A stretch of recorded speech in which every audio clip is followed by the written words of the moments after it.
नमस्कार मंडळी, कसे आहात सर्वजण। तर खूप खूप मनपूर्वक स्वागत आहे तुम्हा सर्वांचं। तर आता इकडे तुम्ही बघत आहात सुंदर असा आपण उपवासाचा बटाट्याचा चिवडा बनवलेला आहे आणि हा चिवडा बनवायला ना कमीत कमी वेळ लागतो। साधारणतः मला 20 ते 25 मिनिटे लागली हा चिवडा बनवायला। तर चला मग साधा सोपा सरळ चिवडा आज आपण बनवूया। तर आता हा चिवडा ना अगदी खायला मस्तच लागतो आणि जर समजा बटाटे आपले तळल्यानंतर सुद्धा मऊ होत असतील तर काय करावे किंवा हा बटाटा चिवडा बनवताना काय काय अडचणी येतात सगळ्या मी तुम्हाला सांगेन, तर व्हिडिओ नक्की बघा। चला तर आता सुरुवात करूया। तर इकडे आता मी सगळे पदार्थ घेतलेले आहेत, जसं की काजू, बदाम, मनुके, शेंगा, हिरवी मिरची आणि कढीपत्ता। कढीपत्ता थोडा जास्त घेतलेला आहे कारण कढीपत्त्याने ना चिवड्याला छान चव येते। तर आता जे ते मी पदार्थ घेतलेले आहेत ना ते अंदाजे घेतलेले आहेत, तुम्ही हवं असल्यास त्यामध्ये कमी जास्ती सुद्धा करू शकता। अर्धी वाटी किंवा 1 वाटी अशा प्रकारे सुद्धा घेऊ शकता। तर आता चला आपण हे सगळे पदार्थ साईडला ठेवूया आणि इकडे आता मी 6 ते 7 मीडियम साईजचे बटाटे घेतलेले आहेत। हे नवीनच बटाटे आहेत कारण मी तुम्हाला दाखवले जरा नखाने याला तुम्ही जर सहज स्क्रॅच केला ना की निघून येतं साल त्याचं, तर समजून जावं की ते नवीन बटाटे आहेत आणि नवीन बटाट्यांचा ना चिवडा मस्तच लागतो। तर आता काय करायचं, बटाट्यांना स्वच्छ धुवून घ्यायचं आणि त्याचे साल काढून घ्यायचे आणि मग त्यानंतर वेळीने किंवा चाकूने किंवा आपल्याकडे जसं किसणी असते त्या किसणीने सुद्धा तुम्ही अशा प्रकारे बटाट्याचे जे आहे छोटे छोटे स्लाइस करून घ्यायचे आहेत। तर आता इकडे तुम्ही बघत आहात मी वेळीने मोठे मोठे असे स्लाइस करत आहे। तुम्ही हवं असल्यास यापेक्षा थोडे कमी सुद्धा ठेवू शकता, पण लांबच ठेवायचे कारण दिसायला सुद्धा सुंदर दिसतो चिवडा मग आणि खायला सुद्धा छान लागतो आणि मुळात तळला छान जातो त्यासाठी।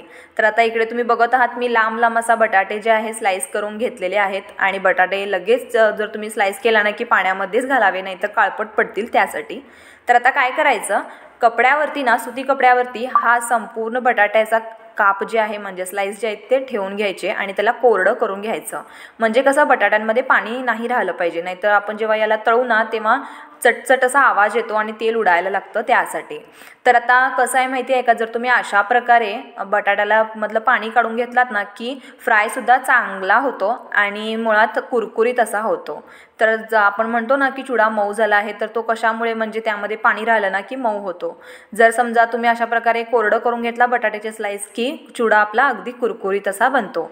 तर आता काय करायचं, तेल तापवून घ्यायचं आणि कडक तेल तापवायचं आणि गॅसचं फ्लेम थोडं मीडियम ठेवायचं आणि मग बटाट्याचे स्लाइस यामध्ये हळुवारपणे घालायचे जेणेकरून आपल्या अंगावर शिंतोडे उठणार नाहीत तेलाचे। तर आता चला अशा प्रकारे मी बटाट्याचे काप जे आहे ते मी तळून घेतले आणि साधारणतः 6 ते 7 मिनिटं बारीक गॅसच्या फ्लेमवर किंवा मीडियम गॅसच्या फ्लेमवर आपण हे बटाट्याचे स्लाइस जे आहेत ते चांगले तळून घेत आहोत। तुम्ही बघतच आहात इकडे जर समजा पाणी असलं ना की तेलाचे शिंतोडे उठायला लागतात, त्यामुळे छान बटाटे जे आहेत कोरडे करून घ्या। तर आता अशा प्रकारे जर बटाट्यांना थोडा ब्राऊन कलर आला ना आणि असं जर तुम्ही तळलात ना की कुरकुरीत लागतो चिवडा। गॅसचं फ्लेम वगैरे व्यवस्थित ठेवा कारण जराही मोठं झालं फ्लेम की मग बटाट्याचा चिवडा जळू शकतो त्यासाठी। तर चला अशा रीतीने मी आता बटाटे तरी तळून घेतले। आता काय करायचं, काजू बदाम वगैरे तळून घ्यायचं। त्यासाठी मी इकडे एका झाऱ्यावरती काजू, बदाम आणि मनुके, शेंगा हे सर्व एकत्रच घातले कारण एकाच वेळेला छान तळून येतात त्यासाठी आणि मनुके जरा लवकर फुलतात त्यासाठी शेवटी घाला। आणि जेव्हा आपण काजू, बदाम, मनुके तळत असतो ना त्यावेळेस गॅसचं फ्लेम मात्र बारीकच ठेवा कारण तेल ऑलरेडी कडकडीत असतं। तर चला आता आपण यामध्ये घालूयात हिरव्या मिरच्या आणि कढीपत्ता। तर आता कढीपत्ता आणि मिरच्या घातल्यानंतर 2 मिनिटच गॅसचं फ्लेम चालू ठेवायचं, त्यानंतर बंद करायचं आणि मग कढीपत्ता थोडा तडतडला की मग त्यानंतर जे आहे झाऱ्याने आपण मिरच्या आणि कढीपत्ता एका बाउलमध्ये काढून घ्यायचं। तर यामधलं तेल संपूर्ण गाळायचं कारण कढीपत्त्याला तेल खूप लागतं त्यासाठी। तर आता चला हे संपूर्ण साहित्य मी एका बाउलमध्ये ठेवले आणि मग त्यानंतर चवीपुरतं मीठ घातले आणि इकडे मी घेतलेली आहे पिठी साखर। पिठी साखर साधारणतः अर्धा चमचा किंवा 1 चमचा सुद्धा वापरू शकता। चिवडा जास्त प्रमाणात बनवत आहात तर थोडं पिठी साखरचं प्रमाण वाढवू शकता।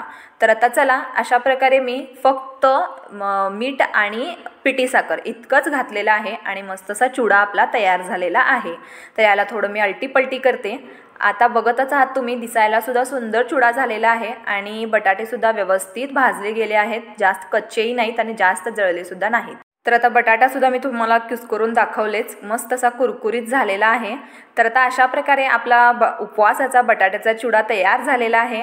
तुम्हाला आवडल्यास नक्की लाईक करा व्हिडिओला, आणि अजून कोणती रेसिपी तुम्हाला उपवासाची बघायला आवडेल नक्की मला कमेंट करा।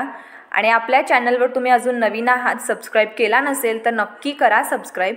आणि जर रेसिपी जास्तच आवडली की मग मित्रमंडळीमध्ये किंवा तिघांना नक्की शेअर करा, त्या तिघांना सांगा अजून तिघांना शेअर करायला। आणि आपण उपवासाची प्लेलिस्टसुद्धा बनवलेली आहे, तुम्हाला जर उपवासाचे पदार्थ बघायचे असतील तर नक्की प्लेलिस्ट चेक करा। तर भेटू आपण पुन्हा अशाच एका नवीन चमचमीत रेसिपीसोबत, तोपर्यंत धन्यवाद।